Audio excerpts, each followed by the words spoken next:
Hello everyone, my name is Jamie Costello and I am the Director of Exercise at the Pritikin Longevity Center in Miami, Florida. Today I'm bringing you a little bit of a lesson right from my living room about how to understand the appropriate levels of intensity when it comes to doing cardiovascular exercise. I know a lot of folks are out there walking and jogging or maybe doing a little mix of both. Or perhaps you have some exercise equipment in your house that you're lucky enough to be able to use, or you might be even going online and figuring out a favorite exercise equipment, or better yet, something like Peloton or a follow along video. One of the things that I found is with that instruction, there's usually a lot of motivation, but maybe not quite the level of detail as to how do I know if I'm working out at the right level of effort. So I thought I would help you guys out with this little guide. So at the Pritikin, we use something known as the RPE scale, rating of perceived exertion. And as you notice, there's a series of numbers and expressions, and ours is also color-coded to determine what is the appropriate intensity for your exercise. Well, the first thing is it depends on where you are and who you are during your exercise session. So I'm going to give you a couple of options so that way, depending on where your level of ability is, as well as what your particular goal or where you are in your routine, you'll know what's the appropriate steps. So starting off right now, if you're watching this and you're sitting, relaxing, trying to figure this whole thing out, then you are here, right? No exertion or very, very low exertion. This is a level in the gray zone that is basically when you're not working out. This is not being active. This is not exercising, right? Once you start to increase your overall effort and you're using the big major muscle groups to do it, you're going on what I like to call a purposeful walk. You're starting to become active, right? You're consistently elevating your intensity. Even though it might be at a very light effort, you're still exercising. This blue zone is the first exercise level that we have. And it goes from a 9 to 11, very light to light. We use this zone for a couple of different purposes. Number one, it's a great zone to warm up. I want people to spend at least 3 to 5 minutes transitioning from their non-exercise state to their light exercise state. So that's step one. Knowing this level is not doing anything at all and starting to be purposeful with your movement, starting to get going. You might break just a light sweat as you're starting to transition towards this green zone. So once we've started pushing our left foot a little bit harder, we are going to go to the green zone. And if you notice, it's 12 to 14, and right here it says somewhat hard. That is what we use for a steady state pace. This is where 80% of your cardio is going to be, in this zone, okay? Now, one of the magic things about these zones is it's your perception of how hard it feels, not someone else or not even a formula that was dictated simply based on your age. I want you guys to pay attention to how you feel utilizing a scale like this to make sure you're not pushing yourself too hard, and conversely, you are challenging yourself enough to know that you're getting a good workout. So the third zone is the orange zone. At this point, you're talking about you're getting past the 14 and you're talking about a 15 all the way down to a 17. Hard to very hard effort. Okay, and the final zone is going to be our maximum exertion zone, and that's in the red.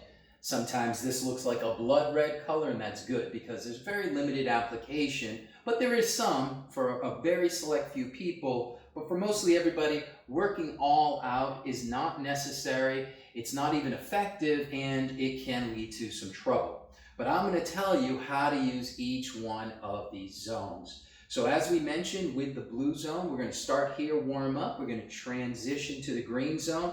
And for most of you, that's fine. You can just stay there, right? And do your entire workout in this green zone. And then eventually come back down to the blue zone as a cool down for at least 3 minutes or so before you transition out to a non-exercise state. So that would be a steady state exercise, going from the gray into the blue, spending 3 to 5 minutes, going into the green, spending at least 10 up to maybe 30, even 40 minutes, it's up to you, in this zone, and then coming back down. At the Pritikin, we do this steady state 3 times a week, and we usually spend about 30 minutes a class in these particular zones.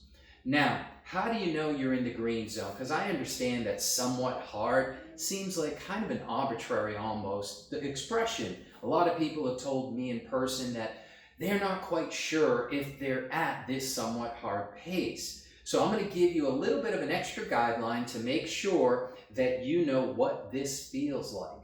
So in the blue zone, this is a zone where, as I mentioned, we are moving, right? We're being purposeful, but we could sing in this zone. Now, I don't know how well you might be able to sing, but you would have the ability to use that much extra volume of breath in order to still move at the same time, right? So you can sing while you're in the blue zone. Once you get to a point where singing would not be comfortable, but you could certainly talk, right? You're probably just getting around here to the light and starting to creep into the green zone. So can't sing, but can talk without difficulty. You know you are getting cardiovascular benefits and you're at the low end of the green zone. Now, if you continue to push yourself just a little bit more, you might find yourself getting to the point where while you're speaking, you start to notice you're getting a little breathy. I like to tell people at Pritikin, you start to sound dramatic, right? You're able to talk whether you're on the phone or you're working out with someone. Hopefully it's going to be your stay-at-home friend, partner, family member, right? But you're starting to get a little breathy, okay? At this level, that's the sweet spot. We know we are starting to be in this somewhat hard if we think somewhat hard to have a normal conversation, all right? Now that orange zone, and this is a zone we do use for a lot of populations at the Pritikin. There's even a company out there that utilizes this zone, and it's part of their name. I'll let you guys figure out who that is. But let's talk about when do we use it and how would we know if we're there. So a different type of cardio is called interval training. This is where we periodically challenge ourselves to a harder level of effort for shorter periods of time, and then we recover. So we go up and down, back and forth.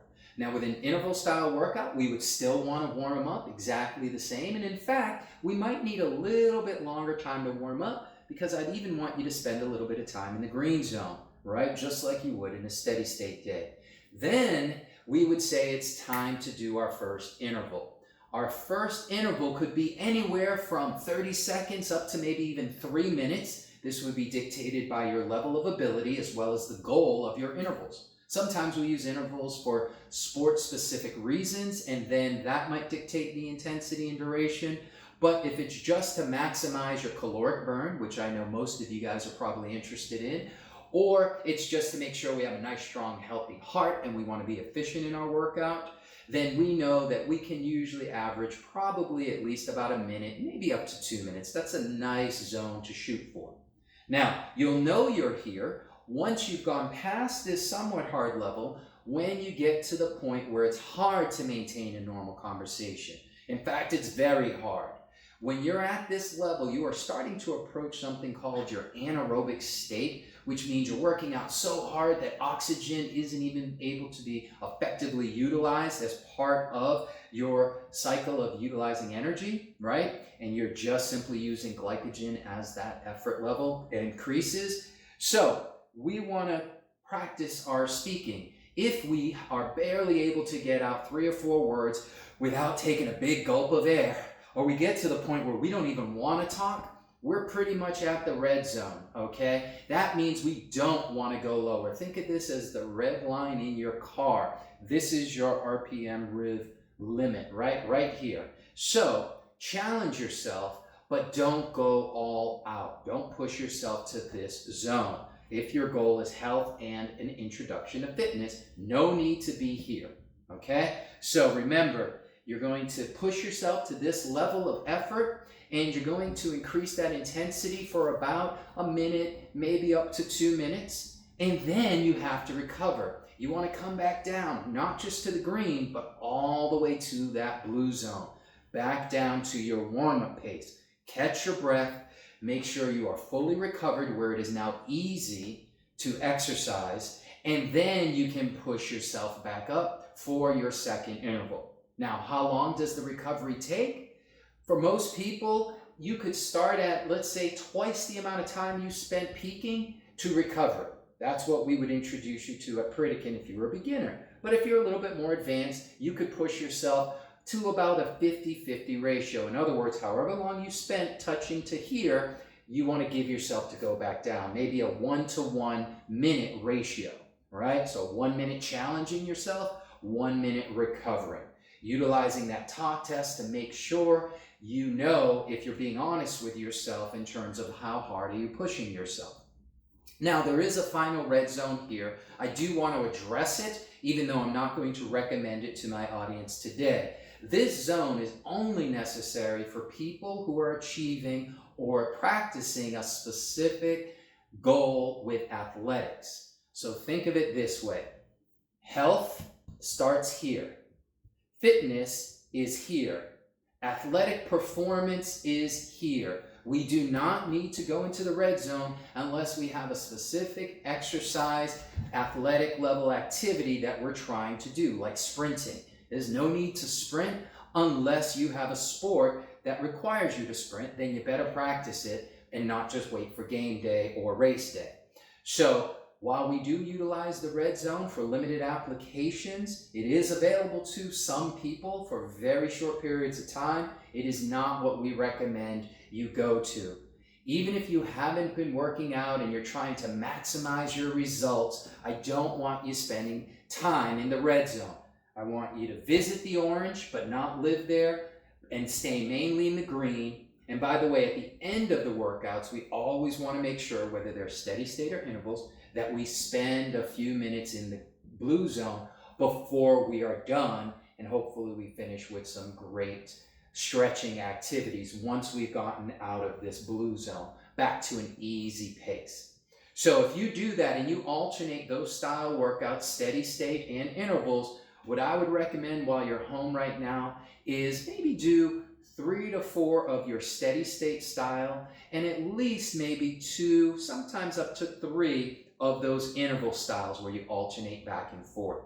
The key is to trust how you feel, use your talk test as your primary guide, record your heart rates if you have a heart rate monitor. I would love that at these specific zones. Start to understand what it feels like to be in the green zone. What does it feel like to challenge yourself, but not push yourself to maximum effort like a dog was chasing you down the street, right? And also make sure that when you're doing blue zone, right, and you're chatting with someone, that are you counting it as your steady state? If you are, we need you to push yourself just to this light up to somewhat hard. All activity is beneficial, right? As long as you're not sitting too much time on the couch watching TV. You get up, you get moving. When you're being active, guess what? You don't need this. Throw it away. Just get up, get moving, shake, right? But that's just being active in general. For cardio exercise, my goal for you is to strive for 5 days a week, 3 times doing steady state, twice doing intervals, start with 20 to 30 minutes, and then take it as you go. Well, I hope this was helpful and it explained a little bit. Please make sure you apply these practices to whatever cardio you may be doing, whether it's in a class or it's outdoors or you're doing something in front of a TV or computer. Take care, stay safe, and stay moving.